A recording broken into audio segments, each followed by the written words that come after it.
Hola, buenas tardes.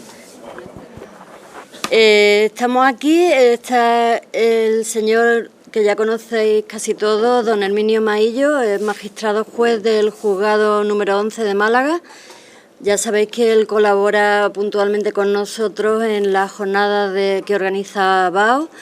Tenemos la suerte en la ciudad de Málaga de que tenemos un juzgado que cuenta específicamente con un magistrado especializado en temas de enfermedad mental y que se presta a colaborar con nosotros de forma totalmente desinteresada. Y bueno, aquí está para explicarnos un poco cómo funciona este juzgado y para aclararnos las dudas que tengamos. Cuando quiera, Herminio. Bueno, muchísimas gracias por haberme invitado aquí a vuestra casa. ¿Vale? Muchas gracias a ti, Miriam, y a la Asociación BAO en general por haberme invitado a pasar un ratillo con vosotros. Hoy en día el procedimiento de incapacidad surge evidentemente como un mecanismo de protección de aquellas personas que como consecuencia de padecer una enfermedad o deficiencia física o psíquica, la ley dice que de carácter persistente no puedan gobernarse por sí mismas, no puedan tomar decisiones, ya lo sea de forma total, es decir, cuando no pueden tomar ningún tipo de decisión, o bien de forma parcial en determinados ámbitos o esferas de su vida diaria. Yo recuerdo que era Leopoldo María Panero el que decía algo así, que Leopoldo María Panero es un poeta muy conocido español que está diagnosticado de esquizofrenia, y él decía, hablando de sí mismo y de su situación, decía él que la locura era la mayor de las injusticias posibles. Y hasta cierto punto tiene, yo creo que en gran medida razón, ¿no? Esta palabra, así mal utilizada y además de una forma demasiado genérica, sí determina que muchas veces cuando padecemos una enfermedad mental se nos coloca en una posición de absoluta injusticia. A raíz de la Convención de Nueva York de los derechos de las personas con discapacidad, no es que yo realmente no creo que se haya producido un cambio radical, ¿no? Pero al menos sí ha abierto un abanico de posibilidades, sobre todo derivado de un ejercicio de reflexión, de que nos ha llevado a todos los que trabajamos en este ámbito a hacer un ejercicio de reflexión. Nos exige el intentar buscar ese mecanismo real de protección que, por un lado, permita garantizar que la persona no corra ningún riesgo, es decir, no se le pueda causar ningún perjuicio como consecuencia de la enfermedad que padece. Por otro lado, que pueda ejercer válidamente todos los derechos de los cuales somos titulares, pueda tomar decisiones en la medida de lo posible, pueda todo el abanico de actos o de negocios, tanto jurídicos como económicos, que todos tenemos derecho a llevar a cabo, pueda administrar su dinero, pueda formalizar contratos de compra-venta, pueda formalizar contratos de arrendamiento, pueda otorgar un testamento, es decir, en definitiva, garantizar de que de algún modo pueda ejercer válidamente esos derechos, y en último extremo, que todo eso se aúne con la mayor autonomía posible por parte de la persona que padece enfermedad. No se trata tanto, en definitiva, desde mi punto de vista, de que yo no pueda realizar ciertas actuaciones, sino por mi experiencia profesional yo llego a la conclusión de que en muchas ocasiones el problema es que no se trata de lo que yo no puedo hacer, sino de lo que me fastidia en realidad es no poder hacerlo yo, sino que venga alguien de fuera y lo tenga que hacer por mí. Es decir, no se trata tanto de que yo no pueda tener decisiones, sino que me tenga que colocar en la posición de que sea un tercero el que tome las decisiones en mi lugar. Cuando determinamos la capacidad de alguien, no tengamos por qué necesariamente siempre nombrar a una tercera persona, sino que intentemos buscar los mecanismos de protección que permitan garantizar que esa persona pueda ejercer válidamente sus derechos y obligaciones, pueda desenvolverse en el tráfico diario, en la vida diaria, pueda tomar decisiones con una malla de protección, con un cierto grado de protección, pero sin la necesidad de que intervenga una tercera persona que sea la que tome las decisiones en su lugar, ¿no? Hace tiempo dicté una sentencia de incapacidad en la que determino la capacidad de obrar de alguien y sin embargo no le nombro un tutor, ni un curador, ni nadie.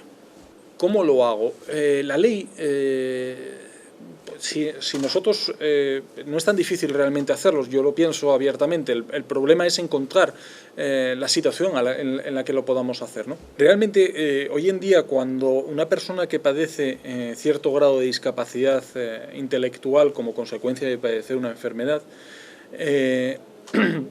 si nosotros aislamos su situación individual, podemos en gran medida, ya digo que no siempre, no tomen mis palabras como una generalización que pueda ser aplicada en cualquier situación, pero muchas veces sí que seremos capaces de determinar realmente qué es lo que nos preocupa, en definitiva, ¿no?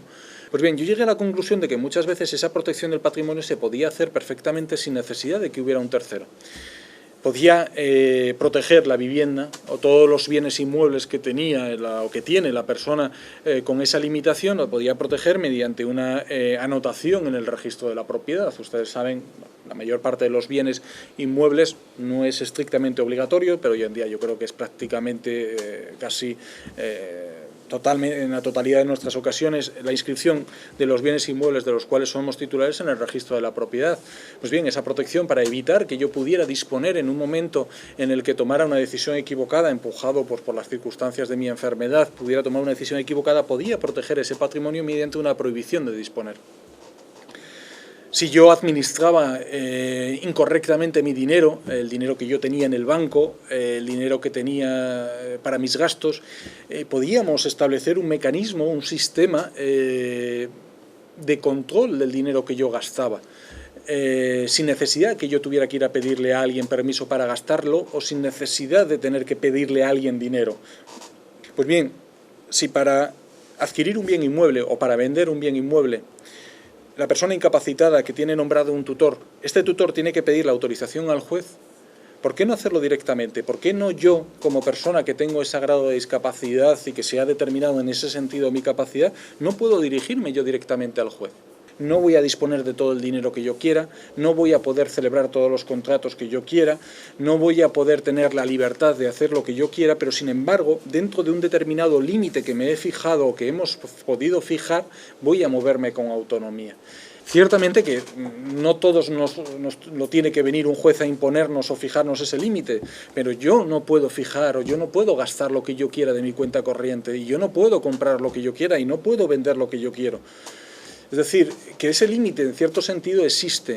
Lo que ahora, a través de esta sentencia de determinación de la capacidad, es ajustar el límite a mi situación personal, a mis circunstancias concretas, a las limitaciones o restricciones que la enfermedad, desgraciadamente, que padezco, me impone, ¿no? Esta exposición yo he querido que fuera muy breve, no sé ni siquiera cuánto tiempo me he extendido en ella. La idea mía era exponeros brevemente un poco el planteamiento, limitado o reconducido a esta cuestión muy concreta que hoy en día nos permite el ajustar cada vez más nuestro trabajo, las decisiones que yo como juez adopto a las circunstancias personales de cada uno, y todo ello con el objetivo de garantizar el mayor grado de autonomía posible a la persona que padece una enfermedad mental y a aquella persona que padeciéndola es necesario proceder a su determinación de su capacidad. Yo no he querido extenderme, insisto, he pensado que lo que se trataba era hacer una fórmula abierta, de invitaros a que me preguntéis o me trasladéis vuestras inquietudes, críticas, vuestros puntos de vista, porque yo creo que, evidentemente, aún estoy en punto de aprender y sobre todo de reflexionar junto con vosotros acerca de este tema, ¿no? También en el Minio parece quizás un punto como un rol más activo, ¿no? Esa oferta que tú haces, quizás para personas que se encuentren en una parte de la enfermedad quizás menos incapacitante que otras patologías, ¿no? Claro, a mí, la verdad es que a mí me gustaría que yo creo que la perspectiva como tal, es decir, que el planteamiento puede ser válido para cualquier situación. Ahora bien, indudablemente donde va a tener trascendencia va a ser en supuestos en donde estemos hablando de personas que tienen un elevado grado de autonomía. Yo creo que también personas que tienen un elevado conciencia de enfermedad, de las limitaciones que le impone y de la necesidad de buscar ese límite o esa protección, pero evidentemente porque ellos pueden, por encima de esa protección, tomar decisiones, pueden administrarse ese dinero, pueden saber qué hacer, es decir, presupone un cierto grado de autonomía. Hace unas semanas vino, esto es una anécdota, ¿no? Pero a mí me llama un poco la atención porque vino el servicio de inspección del Consejo. Nosotros los juzgados todos estamos sometidos a un servicio de inspección cada X tiempo nos viene y nos inspecciona el Consejo General del Poder Judicial. Es una inspección rigurosa. Va bien porque no hay ningún problema, pero me preguntaban entre las preguntas, hay una entrevista que mantienes con los inspectores y una de las preguntas que me decían era que si yo aplicaba la Convención de Nueva York. No, que si yo hacía las sentencias conforme a la Convención de Nueva York. Yo les dije abiertamente que no, que en el 90% de las ocasiones yo no hacía las sentencias conforme a la Convención de Nueva York. No la veía necesario, no le veía el valor, el plus añadido a hacerlas conforme a los postulados de la Convención de Nueva York. Pero sí hay un número de sentencias que he dictado conforme a la Convención de Nueva York. Incluso creo, sinceramente, que probablemente algunas de ellas sean extraordinariamente novedosas, entre ellas la que he dictado sin nombrar a un tercero como tutor o como curador de la persona respecto a la cual determinamos la capacidad, ¿no? Y es justamente en ese tanto por ciento quizás inferior donde es importante que nos ciñamos y donde debemos hacer ese esfuerzo para que esas personas que sí que tienen autonomía puedan realmente ejercerla válidamente y que la incapacidad o que la determinación de la capacidad sea simplemente una protección y no sea realmente un escollo para que se puedan desarrollar, no lo vean como un obstáculo, sino simple y llanamente como una ayuda, como una protección en su día a día, ¿no? Muy bien, pues Herminio, muchísimas gracias. A vosotros por haberme invitado, la verdad. Muchas gracias.